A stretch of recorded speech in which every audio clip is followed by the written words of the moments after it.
Kenya mara nyingi amekuwa akija Tanzania, lakini akija kwa shughuli mbalimbali, lakini leo amekuja kwa ziara rasmi ya kiserikali.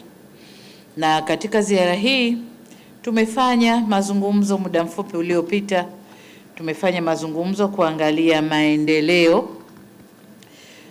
ya nchi zetu, lakini pia tumezungumza kidogo masuala ya siasa na masuala ya usalama na ulinzi wa nchi zetu. Kwa hiyo tunapozungumza mambo ya kiuchumi, tumezungumza pia masuala ya ustawi wa jamii za Kenya na Tanzania. Lakini kama mjuavyo, dunia ya sasa, ushirikiano kati ya mataifa umejikita zaidi kwenye mambo ya kiuchumi. Kwa hiyo tulijielekeza sana kwenye mambo ya kukuza biashara, lakini pia mambo ya kukuza uwekezaji katika nchi zetu.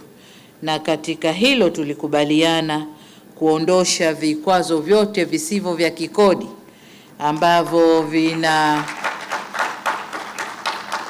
tukipunguza vinaongezeka, tukipunguza vinaongezeka. Sasa tumewapa watendaji wetu muda mwisho wa mwezi huu wa Mei wawe wamemaliza vikwazo vya kikodi. Kwa hiyo hilo ndio moja tu. Lakini la pili, tume zetu za pamoja, kamati za pamoja za biashara, Joint Trade Committees, zikae mara kwa mara kuzungumza masuala ya biashara na kuhakikisha hakuna vikwazo vipya vinajitokeza kwenye mambo hayo. Tumezungumza mambo ya nishati, na kama mnavyoona kumewekwa saini mikataba 8, kati yao mkataba wa nishati, na hii ni kujenga njia za kuunganisha kuziana umeme baina ya nchi zetu mbili. Tumekamilisha njia moja, tunakwenda kujenga njia ya pili, na ndio hichi tulichosaini leo hapa. Vile vile tumesaini ujenzi wa bomba la gesi utakaotoka Tanzania Dar es Salaam kuelekea Mombasa, Kenya. Hayo nayo tumezungumza, tumekubaliana, na kama mlivyoshuhudia tumesaini maelewano hapa. Jambo la tatu ni kwa upande wa uchukuzi na miundombinu. Mmeshuhudia uwekaji wa saini kule Kenya, wasema kuweka dole, si ndio? Kuweka kidole, sio kuweka dole, kidole. Tumeweka saini makubaliano kwenye nyanja mbili. Moja kwenye reli, tunakwenda kuunganisha reli kutoka bandari ya Tanga tunakwenda mpaka Kilimanjaro. Kilimanjaro tunapita Taveta, reli inaunganika na Kenya. Lakini kwenye hilo Rais Ruto amesema kuna kipande kingine ambacho nacho lazima tukifanyie kazi, itakachokwenda kuunga kutoka Kenya kuingia kwenye SGR kule Singida. Kwa hiyo nayo tutakwenda kuifanyia kazi. Lakini vile vile kuunganisha usafiri ndani ya maji katika maziwa yetu, na hasa ziwa Victoria ambalo linaunganisha biashara Kenya na Tanzania, lakini pia Uganda. Kwenye sekta ya ulinzi tumezungumza nako, na kuna mambo tumekubaliana. Kuna mambo mengi sasa hivi yana crop up, mambo ya ugaidi, kupambana na madawa ya kulevya, uhamiaji haramu. Kwa tumezungumza kufanya vizuri kwenye mipaka yetu, kuongeza ulinzi watu wa uhamiaji, kuongeza umakini kwenye mipaka yetu, ili watu waovu wasiwe wanavuka kufanya uovu upande wowote ule kati ya nchi zetu mbili. Tumezungumza sekta ya anga, tunafanya vizuri, tumepongezana na tumesema tuongeze huduma upande wa sekta ya anga. Lakini kwa upande wa kilimo na biashara ya mazao, tuliwaambia ndugu zetu Kenya, Tanzania ni wakulima wazuri, tuna akiba ya kutosha ya mahindi, na tutakapovuna mavuno haya akiba itaongezeka zaidi. Kwa hiyo tumeomba wafanya biashara Kenya waje wanunue kutoka kwa wakala wa taifa wa chakula, waje kununua mahindi ili waende kufanya biashara. Lakini pia ikiwezekana tuwe na mpango wa serikali kwa serikali kuuziana ili nchi zetu zinufaike. Upande mwingine tumezungumzia, na sisi Tanzania tumependekeza kushirikiana kwenye mambo ya tehama. Tehama, watu wa Kenya sijui mnasema nini, ICT. Kiswahili tehama Tanzania ni ICT.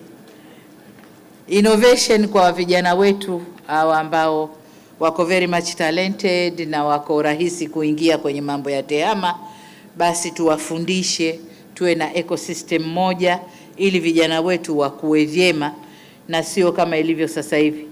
Sasa hivi ukiingia kwenye mitandao, Mheshimiwa Rais, la fujo, wanatutukana wenyewe, lakini afu wana cross kutukanana. Kwa hiyo tuingie huko tuwafundishe mazuri badala ya kutumia ICT kwa mabaya.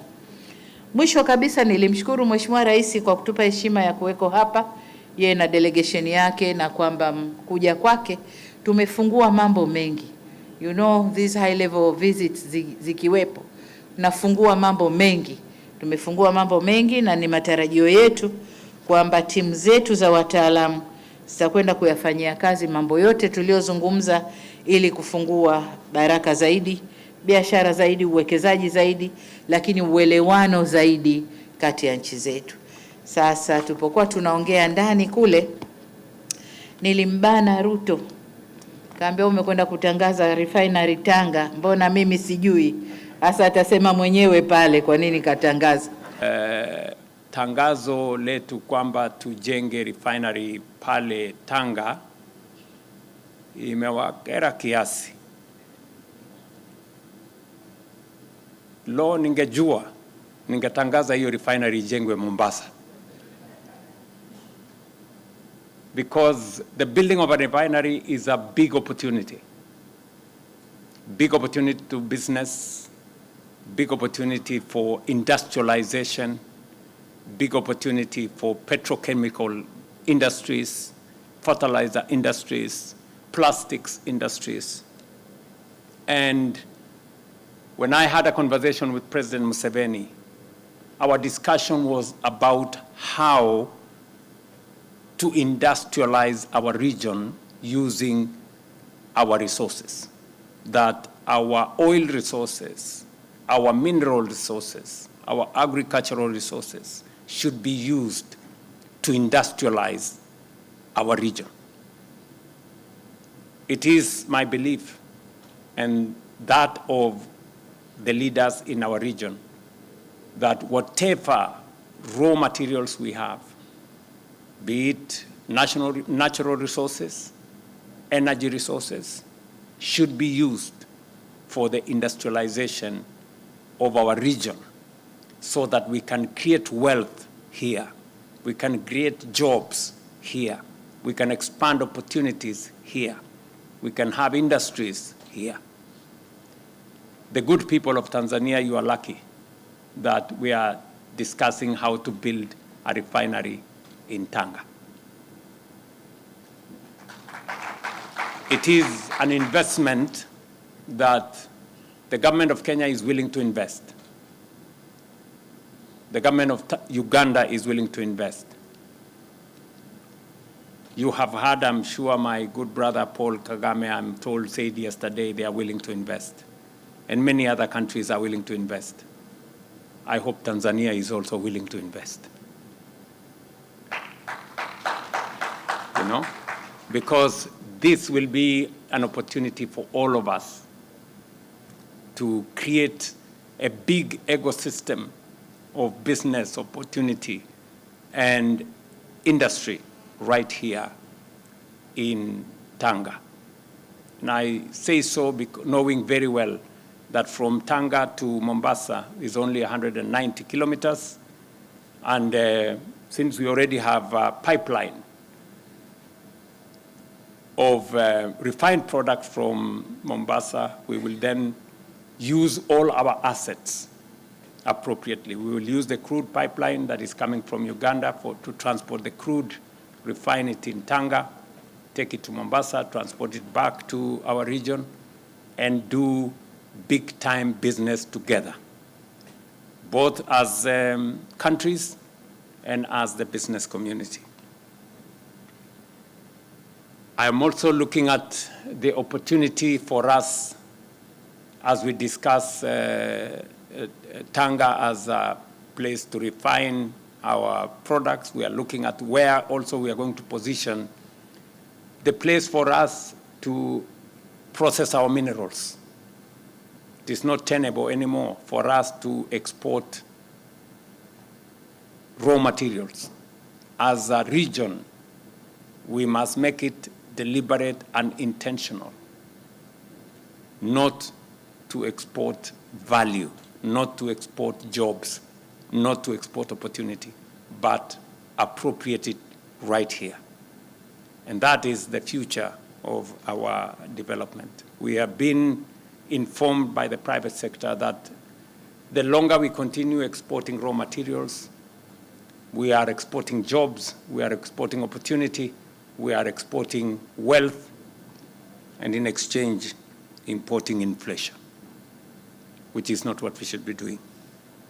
And so I have discussed with my good sister that Tanzania is going to lead the way to make sure that we use the resources that we have, the oil that we have in Uganda, the little oil we have in Kenya. I am sure South Sudan is going to come on board.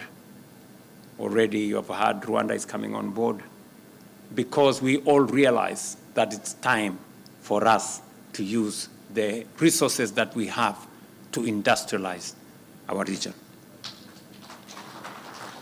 It makes absolutely no sense for us to export crude oil to all manner of places, and then we go struggle import finished product with the challenges in the Strait of Hormuz and all the other places. It makes absolute no sense for us to do that. Ladies and gentlemen, on the international cooperation, we reaffirmed our commitment to a rules-based multilateral system and to the principle of international law. We recognize the global challenges that are with us, from climate change to health crisis, that all these require collective action and strengthen, therefore, our resolve for international cooperation, starting with us as East Africans.